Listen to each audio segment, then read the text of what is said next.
Rang bilan mana shunaqa besvetni qo'shamiz, qaranglar. Endi mana yerga to'kilib ketsin, buni ichiga ham to'kamiz mana. Ko'rdinglarmi? Aylantiramiz mana. Yaxshilab aylantirib yuboramiz. Aylantirib turib mana bu loylik ichiga aralashtiramiz mana. Yaxshilab aralashtiramiz mana, ko'ringlar. Aralashtirgandan keyin bitta sepasiz mana rasvo bo'ladi.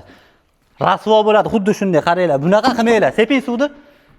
Bitta suv sepadigan bo'lsangiz, do'stlar, vodosочный bo'lganini hisobiga qaranglar. Mana qaranglar, umuman loyiq olmayapti. Ko'rib, bitta baho beringlar do'stlar, qilingan ishga do'stlar. 20 yilga garantiya beriladigan do'stlar, travertinga yetib kelganmiz do'stlar. Ko'rib turgan 250 kvadrat xonadonlaringni do'stlar bir haftaning ichida chiroyli ko'rinishda qilib berishgan bo'ladi. Hamma mahsulotlarni o'zlari olib kelib, patkulish topshiraveramiz deyapti. Uyda egasi pulini bersa bo'ldi deyaptilar. Yotoq joy bilan o'lib olmasinga ovqat olib berishsin, chiroyli ko'rinishda qilib beraveraman deyaptilar. Xohlasa sokil qismini ham qilib beraveraman, patolog qismiga tunika fongacha qilib beraveraman deyaptilar. Universal ustani topib berganman. Kvadratini do'stlar 90 ming so'mdan boshlanib turib 150 ming so'mgacha chiroyli ko'rinishda qilib beraverar ekanlar. Video pastda nomer bor, aloqaga chiqing, O'zbekiston bo'ylab xizmat ko'rsatishadi.